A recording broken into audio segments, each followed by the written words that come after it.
Está começando mais uma edição do Entre Fios, o programa de jornalismo produzido pelos estudantes do curso. Eu sou Maria Paula e hoje nossa conversa é sobre o topo do mundo para a cultura brasileira. No domingo, 11 de janeiro, o Cinema Nacional fez história na 83ª edição do Globo de Ouro. Para analisar essa vitória épica do filme Agente Secreto, recebo hoje nossos comentaristas, Isabela Flores e Renan Lucas. Olá, sou Isabela Flores, fotógrafa e realizadora audiovisual. Olá Maria Paula, olá Isabela. Eu sou Renan Lucas, jornalista, comunicador. Em pauta, as duas estatuetas de peso conquistadas por Agente Secreto, o novo trunfo de Kleber Mendonça Filho. O filme não apenas levou o prêmio de melhor filme em língua não inglesa, como consagrou definitivamente Wagner Moura como o melhor ator em drama do ano. E para quem ainda não mergulhou na trama, o longa é um thriller político sufocante, que nos transporta para o Recife de 1977. Moura entrega uma atuação visceral como Marcelo, um homem encurralado pelo silêncio e pela paranoia da vigilância estatal durante a ditadura. Hoje, vamos analisar o impacto dessa premiação para o nosso cinema nacional e, claro, as projeções futuras para o Oscar 2026. E já queria começar falando com a Isabela. O Globo de Ouro é conhecido como o maior termômetro da indústria. Com essas duas vitórias de peso na bagagem, como você enxerga o impacto desse momento na campanha brasileira? E olhando para frente, qual é a visão real que podemos ter agora para o Oscar 2026? Vendo a campanha do Agente Secreto, como ela está sendo desenvolvida, não me resta dúvidas que ainda há mais prêmios a ganhar, porque Agente Secreto está sendo distribuído pela mesma produtora, a mesma empresa que distribuiu e fez o sucesso que fez a Nora, que levou aí 3 estatuetas no Oscar. Então, com essa distribuidora, mais a qualidade do cinema do Kleber Mendonça Filho, que é algo sem igual e muito aceito pelos pares internacionais, não me resta dúvida que pelo menos vai ser uma estatueta que ganharemos. O Brasil, na minha visão, está finalmente saindo do que chamamos de cinema de retomada, ali no começo dos anos 2000, que consiste basicamente na reorganização da economia política e do fazer cinema aqui no Brasil depois do fechamento da Empresa Brasileira de Filmes, a Embrafilmes, no governo do Fernando Collor de Mello. E aqui no Brasil tem uma peculiaridade de fazer cinema, fazer audiovisual, é que a maioria das vezes fazemos filmes com recursos públicos, com editais, com parcerias, projetos, apoios, patrocínios. Então, torna para o brasileiro médio comum mais difícil de fazer filmes. Não temos uma Hollywood, digamos assim, para chamar de nossa e fazer filmes em massa. Porém, isso, ao meu ver, não é uma negativa no sentido de criatividade.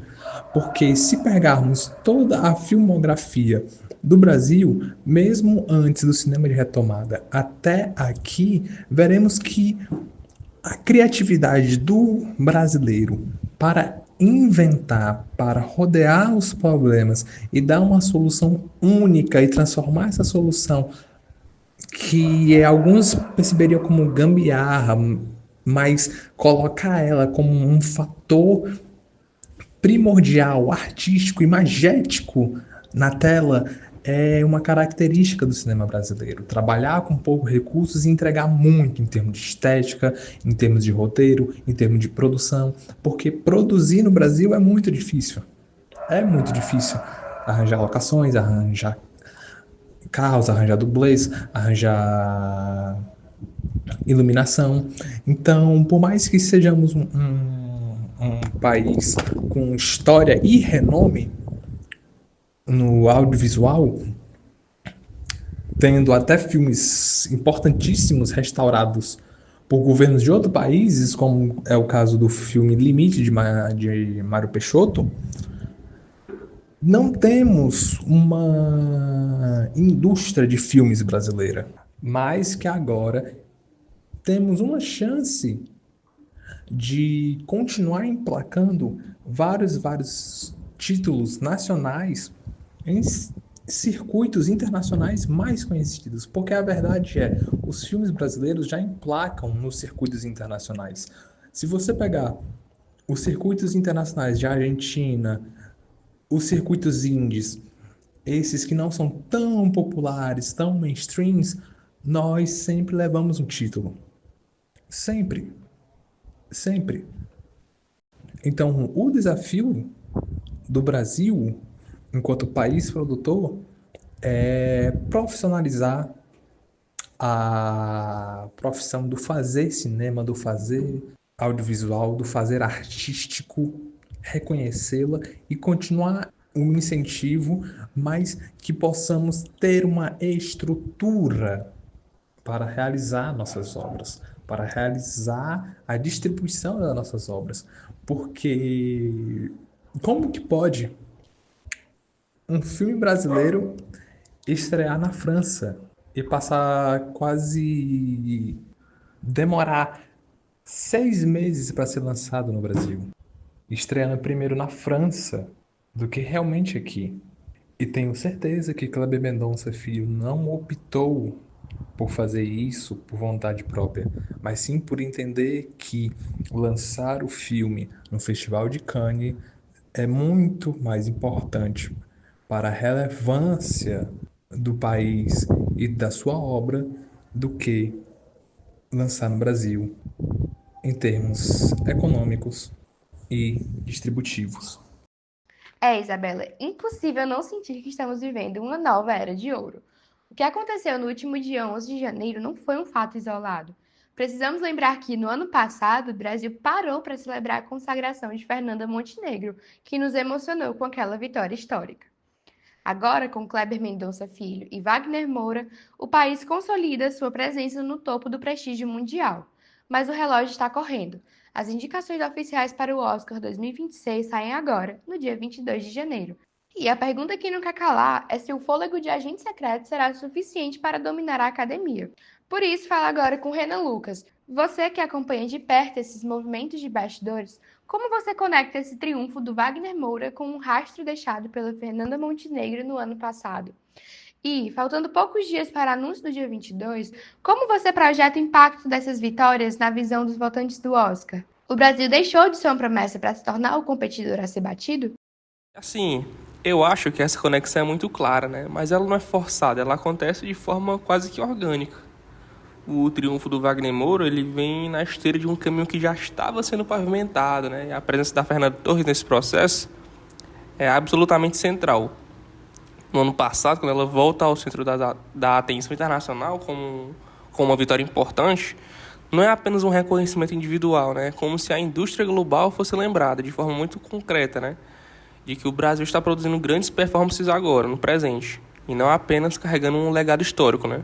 O que muda com a Fernanda Torres é justamente essa ideia de continuidade imediata, né? Não se trata mais de um caso isolado, mas de uma sequência, né?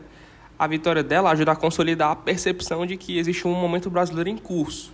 Quando logo depois vem um reconhecimento do Wagner Moura, essa leitura ela se fortalece muito, né?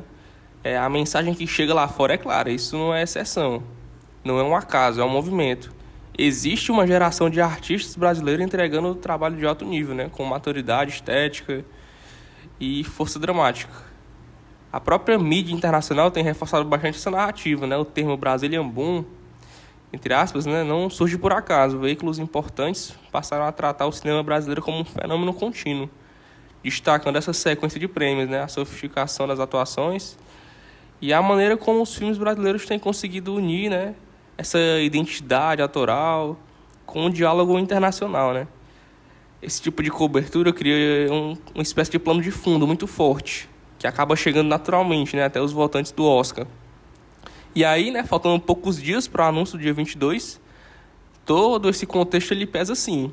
O Oscar ele não é decidido num vácuo, né? Os votantes são influenciados pelo ambiente cultural, pelo que está sendo falado, escrito e debatido. Aí quando você pega 2 anos seguidos o Brasil aparecendo com destaque positivo, primeiro com a Fernanda Torres, agora com o Wagner Moura, isso cria uma memória recente poderosa. É como se um país deixasse um rastro contínuo, né? Difícil de ignorar. No caso específico do Wagner Moura, isso se intensifica pela natureza da atuação. Não é uma performance chamativa, né? No sentido mais óbvio, feita para impressionar pelo excesso. Pelo contrário, é um trabalho contido, silencioso e, em muitos momentos, extremamente sofisticado. Esse tipo de interpretação costuma dialogar muito bem com o perfil da academia, que historicamente valoriza a maturidade, controle emocional e profundidade, né, psicológica. Isso reforça a sensação de que o Brasil não chega mais como azarão, mas como alguém que entende o jogo e sabe jogar nesse tom. E quando você soma isso ao impacto deixado pela Fernanda Torres no ano anterior, o efeito é cumulativo, né? Ela ajuda a afirmar o presente, enquanto Wagner Moura amplia esse alcance e dá continuidade ao momento. Essa combinação, ela reposiciona o Brasil no imaginário da indústria, né? Não é mais o país da promessa distante do quem sabe um dia, né? É um cinema que já provou em sequência que consegue disputar espaço, né? Com naturalidade e consistência. Então, respondendo à provocação, talvez ainda seja cedo para dizer que o Brasil é o competidor a ser batido, né? No sentido clássico, porque Hollywood continua sendo um sistema muito próprio, mas é seguro afirmar que o Brasil deixou de ser apenas uma promessa. Hoje, ele entra nas conversas como um concorrente real, respeitado, com a atenção genuína dos votantes do Academy Awards. E essa mudança de status, construída ano após ano, talvez seja o aspecto mais profundo e duradouro, né, desse famigerado movimento histórico. E com essa análise sobre o nosso cinema, chegamos ao fim do programa de hoje. Saímos daqui com a certeza de que o dia 11 de janeiro de 2026 não foi apenas uma noite de gala no Globo de Ouro, mas o reconhecimento de uma identidade cinematográfica que o mundo aprendeu a respeitar.